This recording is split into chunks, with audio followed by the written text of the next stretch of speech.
அதிமுகவினர் அண்ணா பல்கலைக்கழக மாணவி பாலியல் பலாத்காரம் செய்யப்பட்டதை கண்டித்து பல்வேறு இடங்களில் ஆர்ப்பாட்டத்தில் ஈடுபட்டனர். இதேபோல் மாதவரம் முன்னாள் அமைச்சர் மாதவரம் மூர்த்தி அவர்கள் தலைமையில் ஆர்ப்பாட்டம் நடைபெற்றது.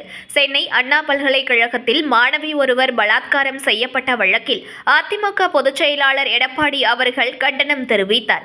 அத்துடன் சென்னை முழுவதும் ஆர்ப்பாட்டம் நடைபெறும் என்று அறிவித்த நிலையில் சென்னை மாதவரம் பகுதியில் முன்னாள் அமைச்சர் மாதவரம் மூர்த்தி அவர்கள் தலைமையில் அதிமுகவினர் 500க்கும் மேற்பட்டோர் ஒன்றிணைந்து மாதவரம் பஜார் பகுதியில் மாபெரும் கண்டன ஆர்ப்பாட்டத்தில் ஈடுபட்டனர்.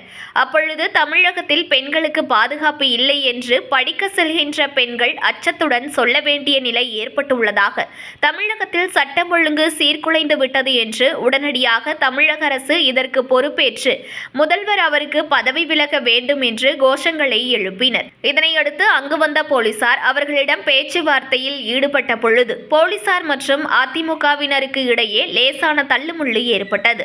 இதனையடுத்து ஆர்ப்பாட்டத்தில் ஈடுபட்ட அதிமுகவினரை போலீசார் கைது செய்து மாநகர பேருந்து நிகழ்ச்சி அருகில் இருந்த தனியார் திருமண மண்டபத்தில் அடைத்து வைத்துள்ளனர். இவர்கள் மாலை 5 மணி வரை மண்டபத்தில் சிறை வைக்கப்படுவார்கள் என்று போலீசார் கூறியுள்ளனர்.